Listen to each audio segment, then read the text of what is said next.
Okay, the Eagles right now look really good on paper, especially in the secondary. We got a video which everybody is starting to take notice as well of how great this defense looks. Just the secondary. We can go across the board, but I'll probably never stop talking. So we'll just go corners this time. We'll just go corners this time, and then make our way to our linebackers and defensive line, which are top notch as well. But we got a video which we're gonna watch. In the video, um, somebody else taking notice of how good we are, and just how good we are. While we're in the secondary, let's talk Cooper DeJean. Cooper DeJean has noticeably gotten big. Not like the Devontae Smith thing. I won't put a picture up there. But a lot of people saying Devontae Smith got big. He didn't. He didn't. He looked the exact same. Well, he don't look the exact same, but he looked the same as he started that workout last year, and he was doing some very durable exercises built on durability, and he looks about the same this year. He just got an aura about him this year, almost like people are starting to notice that he is really that good. Steve Smith has been somebody who's come out to say how good Devontae Smith was, and maybe he'll get more notoriety like he should. Because Devontae Smith started the season last season really, really good. But back to Cooper DeJean, where Cooper DeJean has gotten big, swole, and he's went on somebody. He went John Clark, somebody I think who brought it up, where he asked Cooper DeJean, "Is you getting big?" And Cooper DeJean said, "Noticeably, yeah, I'm getting bigger." Which makes me believe knew. He knew what Vic Fangio was going to do with him this season coming around, and put on the muscle mass to get it done. I kind of had an idea. Everybody thought I was crazy, but we got a video in which he kind of confirmed he is getting bigger, really getting bigger. We're gonna switch from Cooper DeJean straight into his friend, his bud, his best bud. Not his best bud. That'll be Reed Blankenship, but close friend of his, and AJ Brown. The talks with AJ Brown about trades and stuff like this. I know. We're tired of talking about it. We're tired of having to come here and not know what's going on with this. Here's the deal. Here's the deal when it comes to AJ Brown, the trade room. Whether he gets traded or not, we are good. I'm gonna get into that in the video. I'm gonna tell you why we're good in the video. I'm gonna get it. We switch gears and let's go to AJ Brown, the person who he's supposed to be able to go into the refrigerator and get whatever he want in their house. We're gonna go to Jalen Hurts. Jalen Hurts is somebody who normally played in a lot of shotgun. Played in a lot of shotgun. I think Kevin Petula was somebody who I'm saying is Kevin Petula because I think it was Kevin Petula who said that he couldn't do certain things. He didn't want to play on the center. He didn't want to run the offense a certain way. He wasn't coachable, all that stuff.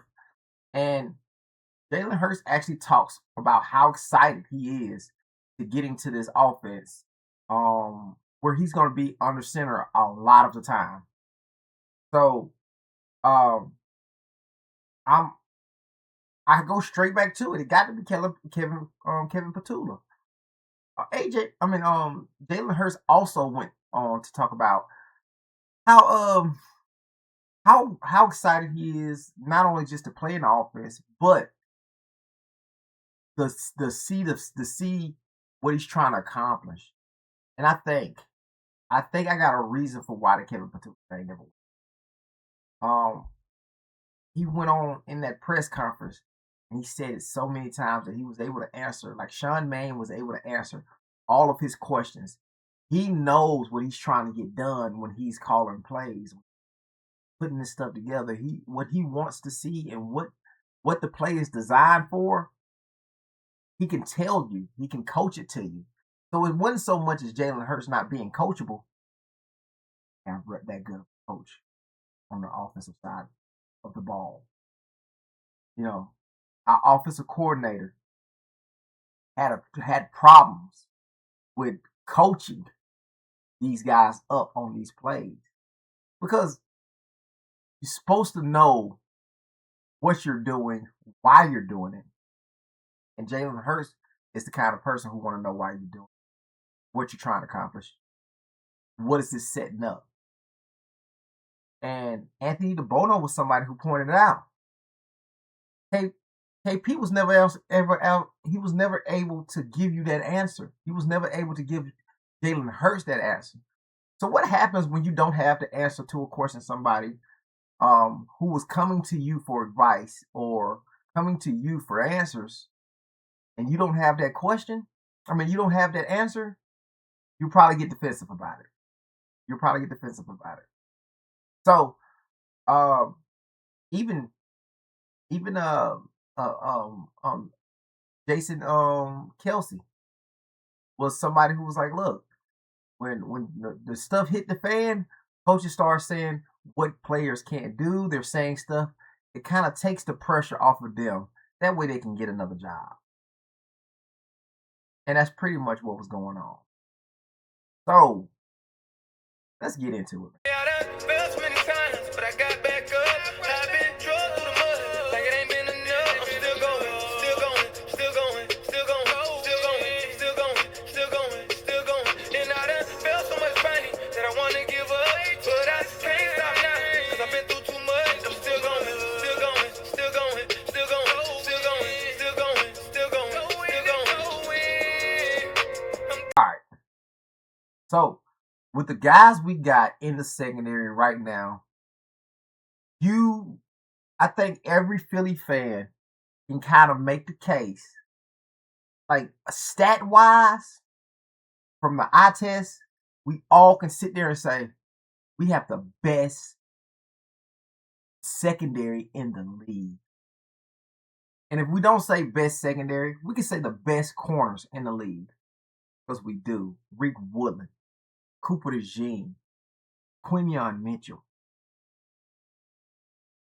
It wouldn't surprise no Philadelphia Eagle fan if we hold every team under 150 yards passing this season. And people are starting to notice. So, to say, hey, our top 3 cornerbacks have all won Super Bowls. It's pretty good. You got Mitchell and DeJean with the Eagles 2 years ago, and of course, Woolen last year. And so they've all played in big games. They all have. Here's the thing about the Eagles, why they could be even better. And I'm not saying Rick Woolen has to be way better. Like, he could just be the inconsistent guy of last year. That's still a better version than Adoree Jackson, who was also inconsistent. But the length, the size of him with the physicality, the playmaking ability of DeJean from the nickel spot, with the overall just excellence in every facet of the game of Quinyon Mitchell, I think you'd be hard-pressed to find a top 3. I know the Broncos have a very good top 3 also, but you look around the league, you're not going to find too many top 3 situations better than the Eagles at corner. I don't know about the Broncos. They got that one safety. They got that one corner. We picked on Moss. We picked on them a lot. Like when we played them, we picked on them a lot. They secondary don't look nowhere near like this. Nowhere near like this. They can't hold a candlestick, 10-foot pole, 20-foot pole, nothing. They can't hold a candlestick to what this looks like on paper. We have three championship corners who played championship ball.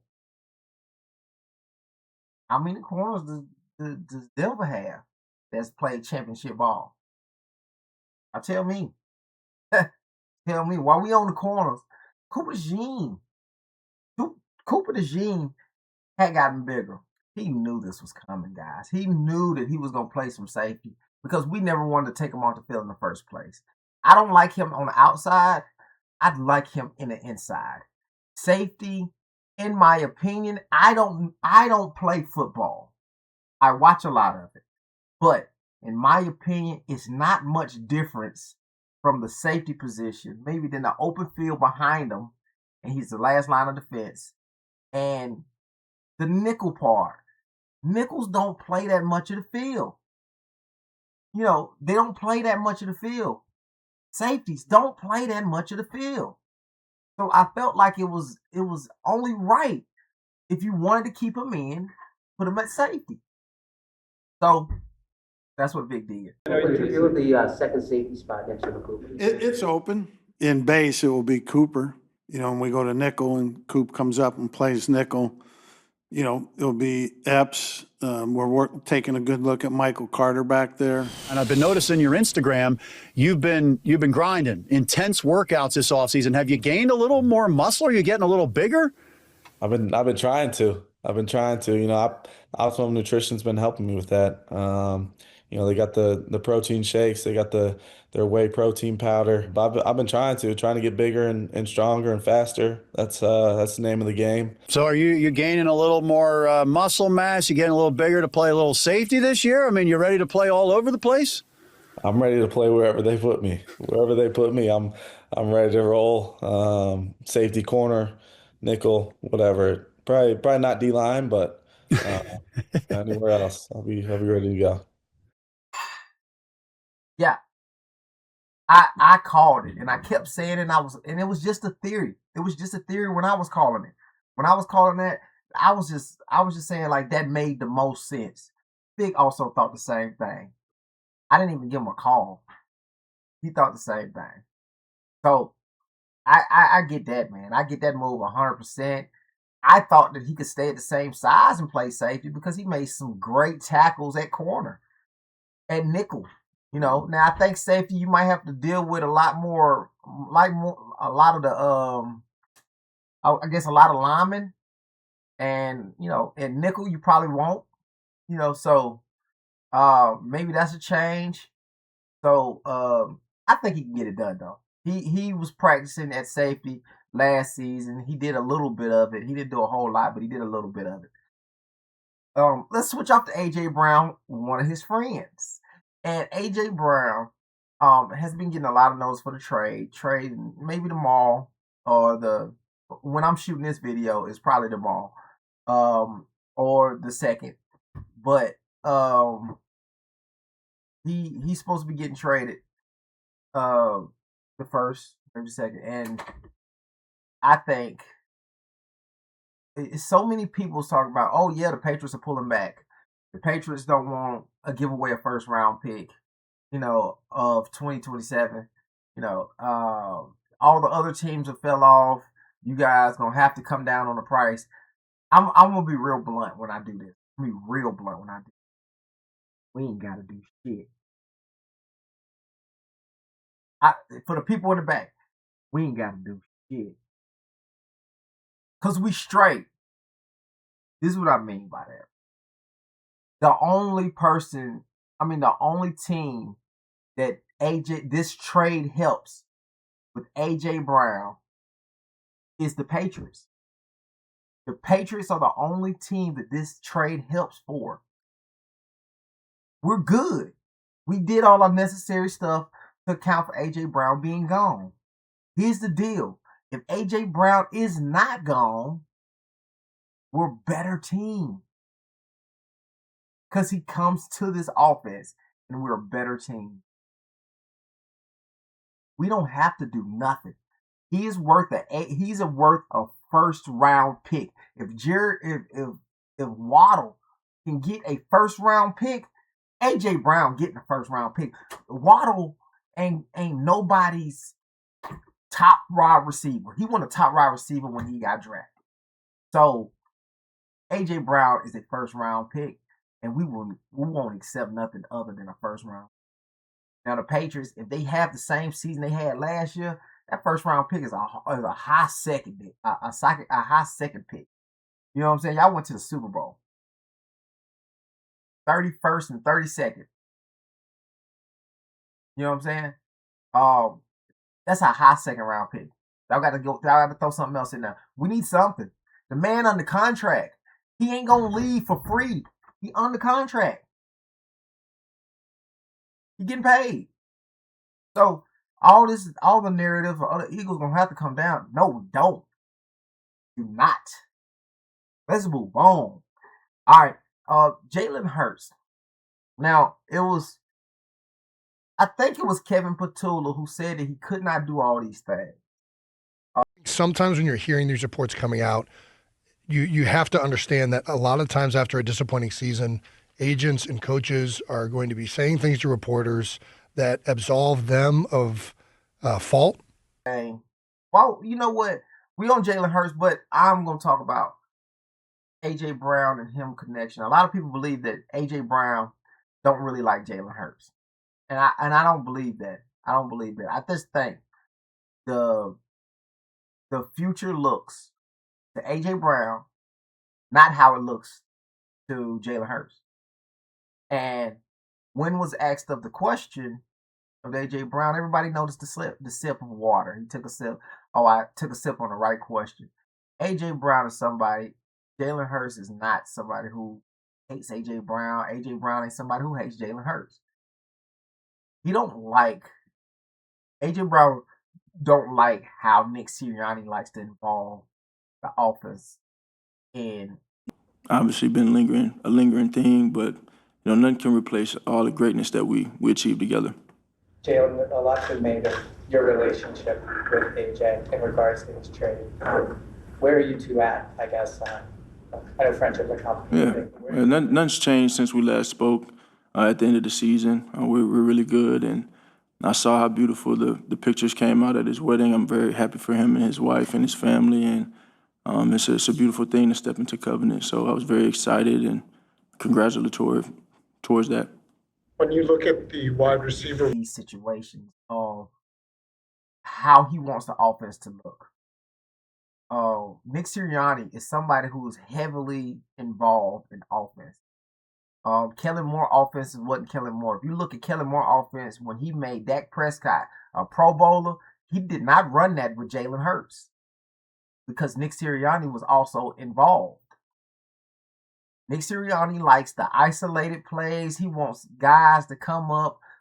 I took this from a podcast of football players, of former football players, where they had, I want to call him Eric Ebron, the tight end, and he talked about what shotgun does for offenses.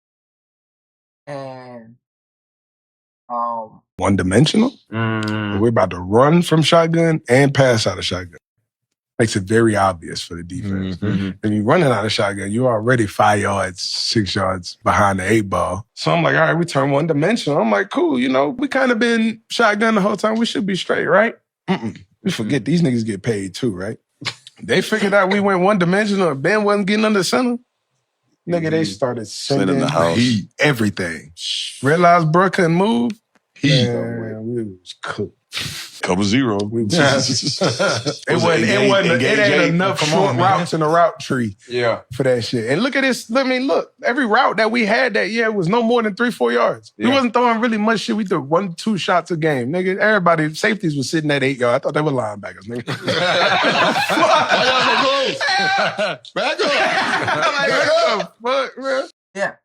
So when the safeties are down where linebackers are, yeah, you can take a lot of shots. You can take a lot of shots. And that can benefit you a lot.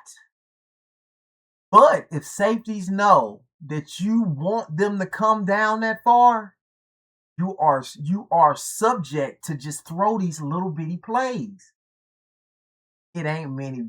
These short routes, hence a whole bunch of hitch routes.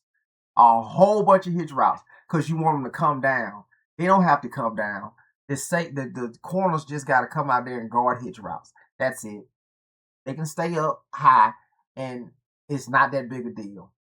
Nick Sirianni don't understand play calling. Nick Sirianni has a nice foundation of offensive experience. I'm not taking that from him. But when it comes to in-game play calling, it is something that you have got to work at. And for him, he just don't got it. He don't have it. Otherwise, he'll be calling our plays. And he don't understand. I think the biggest thing is Nick don't understand. If he take his hands off of play calling like he did the year that Shane Steichen and him was running plays, and in the last couple games, he took his hands off play calling, and the year after that, we went to the Super Bowl. And had we had a pretty good defense, We'd have won the Super Bowl.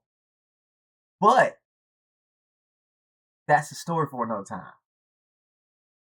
It's the same thing here. Nick Sirianni's probably going to try to put something in there. But Sean Mannion is supposed to have a whole lot of authority with this offense. So it won't go that way. Let's get into the KP talks, man. KP is Nick Sirianni's friend.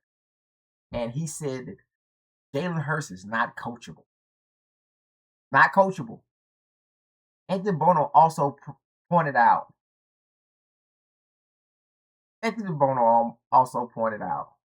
that KP wasn't able to answer these questions that Jalen Hurts need answered so bad. So I looked at the press conference from Jalen Hurts, and he pretty much said exactly what I thought. Because he don't change much of his thought process. He said the same thing in KP's offense. The only difference he said in talking about Sean Mannion and talking about Kevin Petula is Sean Mannion was able to answer questions. He just said it like this. What are your first impressions of Sean's offense and where you fit into it? Yeah, it's been a really good process so far. He's come in and he's very clear, giving good direction. You can definitely see the vision. Been able to answer all of my questions. Very instructive, very helpful. So it's been a very enjoyable journey so far. How many differences do you expect in this offense versus what you guys have been running previously? I mean, I think that's relative, but, you know, ultimately it's a different leader, different coordinator, different philosophical approach. So it's exciting. It's exciting to be able to learn the new brand of football, get new perspective, and just grow. In the past, when there's been changes, you've described sponge mode, I guess. Has that changed for you, or do you take the same approach? Yeah, it's all the same. It's all the same. I'm always trying to get hip to hip with the play caller, get as much direction as I can so I can go out there and execute the offense as he sees it. And over time, you grow, you know, as a quarterback where you feel like you can make it your own. And so I just want to ingrain myself into what we're doing and go out there and improve every day. These are pivotal reps, very important reps right now that we get. And so I think they'll be good for us. Sean used the word blend. Like he said, blend what he's bringing in, things that he's adamant about, and the things that you're comfortable with. How much is that process a blend going on right now? Yeah, I think right now it's more so laying down the foundation for what we're doing. That's what OTAs is for. Laying down the foundation for what we're doing, and then over time you get to kind of mesh some things. And you go at his pace. I'm going at his pace. He's like I said, been very instructive, and he's been very intentional about what he's doing, why he's doing it, marrying things, and kind of getting that shared belief for us all. So I think that's been good for us as a team, as an offense. And, you know, there are components of what we've done in the past that I know he loves. And he says, hey, man, we've done this really well. This unit has done this really well. You know, we'll see where that fits in, but it's still. He was able to answer all my questions. He was able to tell me what he was trying to do. He was able to tell me what we're trying to get accomplished. I am more confident than somebody. I went to guys, look, I went to go see what it'll cost to get my hair back. You know what I'm saying? I went to go see what it'll cost to get my hair back. You know what made me confident in doing it? Because they could tell me every single thing that the reason why it'll work, what happens after it'll work, and what's the long-term effects. What's it called? Cause, reaction, all that stuff. What's that called? When you can tell somebody that they're confident in what you're trying to get done. They're confident in your plan. If you can't tell me, if I don't went up there, they'd be like, yeah, we're gonna get your hair. I go, well, how are you gonna do that? Oh, we're just gonna give it to you. Do you go and spend your money to get that hair? I didn't either because I ain't had the money. But if you go, do you go and spend your money for somebody who can't give you the answers to your questions when you ask your questions? No, you don't. No, you don't. So it makes sense to me. It makes sense to me. Jalen Hurts want to know the whys. What we doing it for? What we trying to get accomplished? That way he can evolve it when it's time. This young man offense is going to be able to be involved. And Jalen Hurts is going to be at the front runners when it does. This is Philly Day One.